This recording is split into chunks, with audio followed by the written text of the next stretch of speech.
പലതരത്തിൽ പല അസ്ത്രങ്ങളെപ്പറ്റി പുരാണങ്ങളിൽ വിവരിക്കുന്നുണ്ട്. ചെറിയ ചെറിയ വിനാശങ്ങൾ തുടങ്ങി ലോകത്തെ തന്നെ നശിപ്പിക്കുവാൻ മാത്രം ശക്തിയുള്ള അസ്ത്രങ്ങളും ഉണ്ട്. ഈ ലോകത്തെ തന്നെ നശിപ്പിക്കുവാൻ ശക്തിയുള്ള 2 അസ്ത്രങ്ങളെപ്പറ്റിയാണ് ഇന്നത്തെ വീഡിയോ.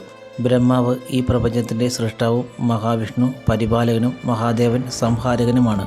ഇതിൽ മഹാവിഷ്ണുവിൻ്റെ കയ്യിൽ നിന്നും മഹാദേവൻ്റെ കയ്യിൽ നിന്നും മാത്രം ലഭിക്കുന്ന 2 അസ്ത്രങ്ങളാണ് പാശുപതാസ്ത്രവും നാരായണാസ്ത്രവും. ഹൈന്ദവത്തിൽ ദേവീദേവന്മാർക്ക് സഹസ്രനാമങ്ങൾ നൽകിയിട്ടുണ്ട്. അതിൽ മഹാദേവന്റെ സഹസ്രനാമങ്ങളിൽ ഉള്ള ഒരു പേരാണ് പശുപതിനാഥൻ. ആയതിനാൽ ആ അസ്ത്രത്തിനെ പാശുപതാസ്ത്രം എന്ന പേരിൽ അറിയപ്പെട്ടു. ഈ പാശുപതാസ്ത്രം മഹാദേവന്റെ കയ്യിൽ നിന്നും മാത്രമേ ലഭിക്കുകയുള്ളൂ.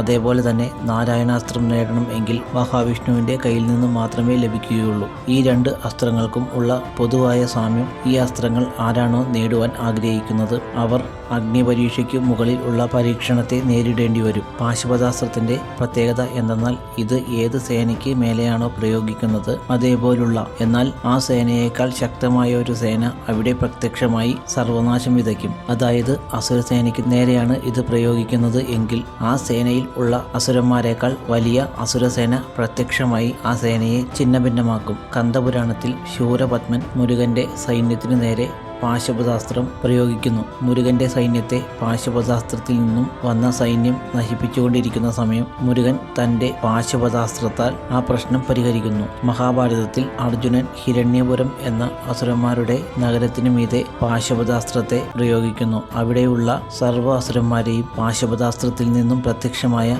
അസുരസേന നശിപ്പിക്കുന്നു. പക്ഷേ ഇത്രയും ശക്തി പാശുപതാസ്ത്രത്തിന് ഉണ്ട് എങ്കിലും ഈ അസ്ത്രത്തിന് ഒരു രഹസ്യമുണ്ട്. ഏത് സേനയ്ക്ക് നേരെയാണോ ഈ അസ്ത്രത്തെ പ്രയോഗിക്കുന്നത് ആ സേനയിൽ ഉള്ള ഒരു യോദ്ധാവ് ഭക്തിയാൽ ശിവനെ മനസ്സിൽ ധ്യാനിച്ചാൽ ഒരു നാശവും വരുത്താതെ പാശുപതാസ്ത്രം ശിവന്റെ കൈകളിലേക്ക് തന്നെ മടങ്ങിപ്പോകും. അടുത്തത് നാരായണാസ്ത്രം. നാരായണാസ്ത്രം ഒരു സേനയ്ക്ക് നേരെ പ്രയോഗിച്ചാൽ അന്തരീക്ഷത്തിൽ വലിയ 2 അടുക്കുകൾ ഉള്ള ഒരു ചക്രായുധം രൂപം കൊള്ളും. അതിൽ നിറയെ പലതരത്തിലുള്ള ആയുധങ്ങളും പ്രത്യക്ഷമാകും. ആ സേനയിലുള്ള ഓരോ യോദ്ധാക്കൾക്കും അനുസരിച്ചുള്ള ആയുധങ്ങൾ ആയിരിക്കും ചക്രായുധത്തിൽ രൂപപ്പെടുന്നത്. അതായത് വാൾ ഏന്തിയ യോദ്ധാവിനെ ആക്രമിക്കാൻ വാളും ധനുസേന്തിയ ശക്തനായ യോദ്ധാവിനെ ആക്രമിക്കുവാൻ ശക്തമായ അസ്ത്രങ്ങളും രൂപം കൊള്ളും. എല്ലാം രൂപപ്പെട്ട ശേഷം വലിയ ഒരു ആയുധമഴ തന്നെ ആ യുദ്ധക്കളത്തിലേക്ക് പെയ്തൊഴുകും. എന്നാൽ യുദ്ധക്കളത്തിൽ ഉള്ള എല്ലാ യോദ്ധാക്കളും തങ്ങളുടെ ആയുധങ്ങൾ താഴെ വെച്ച് വണങ്ങി നിന്നാൽ അവരെ ഒരിക്കലും നാരായണാസ്ത്രം ഉപദ്രവിക്കില്ല.